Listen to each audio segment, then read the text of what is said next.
Combien par rapport au nombre d'élèves?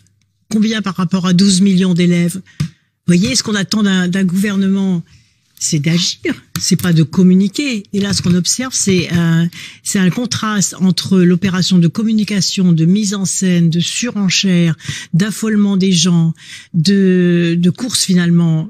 On est dans un contexte politique, donc de course d'un certain nombre de responsables politiques par rapport à l'électorat d'extrême droite. Qu'est-ce que c'est que l'islamisme? C'est assez simple. C'est la transformation d'une religion, l'islam, supposée ou réelle, en opération ou en projet politique. Toutes les religions ont fait ça, même les catholiques ont fait ça. Et d'ailleurs, c'est ce qui a amené, oui, les catholiques à un moment ont cherché à avoir un pouvoir politique en France. C'est ce qui a amené la loi de 1905 de la séparation de l'Église et de l'État. Les autorités de l'État doivent intervenir. Mais plus elles interviennent sans en faire un sujet de politique politicienne, un sujet de surenchère politique, un sujet d'affolement des gens, plus elles seront efficaces. Car je vais vous dire, cette façon insupportable de communiquer de façon dramatique, ça va même entraîner des adhésions à ce mouvement. Donc l'aberration de la communication aujourd'hui du gouvernement, c'est qu'ils vont renforcer un mouvement contre lequel, effectivement, la République doit lutter avec ses moyens. Donc plus vous le criez sur les toits, plus vous stigmatisez l'ensemble d'une communauté.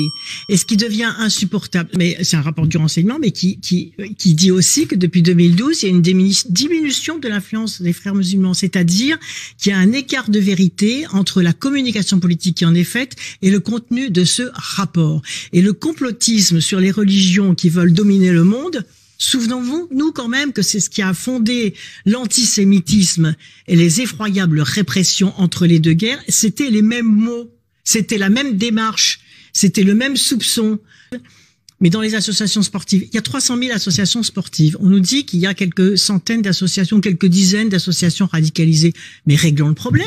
On n'a pas besoin d'un rapport de communication de 3 ministres qui communiquent. Car plus vous communiquez, plus vous allez susciter ce type de comportement, et notamment le faisant connaître de la part des jeunes. Donc il faut faire attention, et la responsabilité politique, c'est de régler les problèmes. C'est pas d'affoler les gens, ni de jeter le discrédit sur toute une communauté. Parce qu'aujourd'hui, il y a des gens maintenant dans la rue qui arrachent les voiles à des grands-mères. J'ai vu ça. Mais où on est là? Dans quel pays on est? Mais les sorties scolaires avec les mamans qui ont un foulard sur la tête, oui. Elles doivent avoir le droit de le faire, parce que je préfère une maman qui a son foulard sur la tête et qui s'occupe de ses enfants que cette espèce d'hystérie des hommes, d'ailleurs, cette espèce d'hystérie anti-musulmane qui confond la liberté d'un culte et l'islamisme qui n'a pas sa place en France. Alors, contre la violence. Montaigne, qui était paru dans le JDD il y a quelques années et qui montrait que les jeunes musulmans plaçaient la charia au-dessus de code civil à un degré de pourcentage bien supérieur que les jeunes catholiques plaçaient. Mais écoutez, Ségolène Royal, la charia, vous vous rendez compte de ce que vous dites? Je vous dis, la charia au-dessus des lois de la République. C'est un sondage de l'Institut, mais c'est une étude de l'Institut de Montaigne, mais c'est faux. Mais écoutez, vous n'êtes pas à l'Institut de Montaigne, vous n'êtes pas sondeuse. Eh ben, vous le produirez, c'est faux. Je pense que vous racontez des salades. Mais je vous cite une étude de l'Institut. Oui, il y a une étude de l'Institut de Montaigne montrer que un certain nombre de jeunes musulmans de mémoire, c'était ça a déjà changé. Tout à l'heure, c'était une majorité. Arrêtez, mais franchement, si vous avez envie de penser qu'il y a aucun problème avec la religion musulmane en France et l'entrée islamiste en France, grand bien vous fasse. Non, c'est pas ça. La charia au-dessus des lois de la République. Faut arrêter. Non, mais faut arrêter. Mais Ségolène Royal, allez écrire à l'Institut Montaigne. Vous venez de mentir. Mais je vous parle d'une étude de l'Institut Montaigne. Donc arrêtez de dire n'importe quoi. C'est pas moi qui. Bon, on vérifiera, mais finissez votre pensée. Et donc pour vous dire que dans cette étude, ça montrait que donc les jeunes musulmans avaient plus de problèmes avec le code civil que des jeunes d'autres religions. Donc ça c'est juste factuel, quoi. C'est pas formulé de la même façon. Allez-y, finissez. Je sais pas ce que vous voulez me faire dire.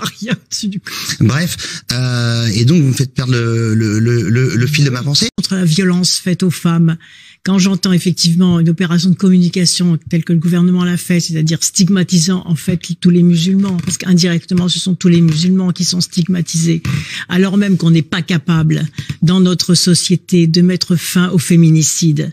En France, tous les 3 jours, il y a une femme qui meurt sous les coups de son mari. C'est pas l'islam, ça. En France, il y a encore des inégalités salariales de 40% à emploi égal. C'est pas l'islam, ça. En France, il y a encore des inégalités dans la réussite scolaire, dans l'intégration professionnelle des filles. C'est pas l'islam, ça. Donc, la question de la transformation, vous voyez, de l'islam en parangon, en exemple des inégalités hommes-femmes, c'est insupportable. Mais d'islamisme d'atmosphère, c'est intolérable. C'est Gilles Kepel. Gilles Kepel, cette expression est intolérable. Où ça s'arrête? Où ça commence? Il y a des règles en République. Donc la règle, je l'ai redit tout à l'heure, la règle c'est que une religion ne se mêle pas d'affaires publiques. Il y a la règle de séparation de l'Église et de l'État. Et chaque fois qu'il y a un problème dans une association sportive, dans une mosquée, on n'a pas attendu ce rapport et la mise en scène scandaleuse autour de ce rapport pour faire diversion, pour régler, pour fermer effectivement des mosquées qui doivent être fermées, pour fermer des clubs de sport qui doivent être fermés. Mais dans le problème, il doit rester marginal parce qu'on doit agir au cas par cas. Vous savez qu'ils demandent des créneaux dans les piscines municipales pour séparer les hommes des femmes. Mais n'en faisons pas une opération de diversion. De quoi se plaignent les parents aujourd'hui? C'est que les enseignants ne sont pas remplacés quand ils sont malades, qu'il y a une dégradation du système scolaire. Mais non, on cache le système, le gouvernement fait une opération de diversion en nous parlant du voile de quelques enfants, alors que le système scolaire est en train de s'effondrer parce qu'il n'y a plus de professeurs candidats au poste d'enseignant tellement la fonction s'est dégradée. Je pense qu'il y a un courant politique qui a intérêt à dramatiser cette situation. C'est une vieille technique politique qui est vous vous inventez un ennemi de l'intérieur et comme ça vous ne parlez de plus rien d'autre. Il n'y a pas d'autres ennemis, donc vous devez, comme des moutons, aller vers ceux qui vous prédisent le pire, qui vous prédisent la catastrophe, etc. Quand j'entends Henri Guénaud dire à l'instant nous n'avons pas d'outils, nous n'avons pas d'armes pour combattre ça, mais si, nous les avons. C'est la force des valeurs républicaines, c'est l'application de la loi et c'est très simple. On ferme les mosquées qui sont radicalisées, on ferme les associations qui sont radicalisées, on met des règles à l'entrée de l'école et on fait appliquer ces règles. Mais chaque fois que l'on va faire croire qu'on est démunis, que on est submergé, que il y a l'islamisme partout, d'abord ça porte atteinte gravement à la République parce que la République apparaît faible et moi je pense qu'elle est forte si on a des responsables politiques qui, au lieu de faire des discours ou des mises en scène, appliquent les choses et travaillent dans la discrétion et dans l'efficacité, premièrement. Et deuxièmement, ce type de manipulation politique dont on voit bien évidemment l'objectif à l'approche des élections, de l'élection présidentielle, c'est que ça fracture la société, c'est-à-dire que ça porte principalement atteinte aux musulmans. Ceux qui sont bien intégrés, ceux qui sont là, ceux qui respectent la loi, ceux qui travaillent tous les jours, ceux qui rendent des services dans tous les secteurs économiques de la société. Ceux-là, quand on les menace, quand on les stigmatise, effectivement, leurs enfants risquent d'être radicalisés. Et d'autre part, ils sont désespérés, ils sont tristes, ils se disent mais est-ce qu'on a encore notre place dans cette République à qui l'on apporte beaucoup? Et donc c'est ça qui est irresponsable par rapport à cette façon de faire.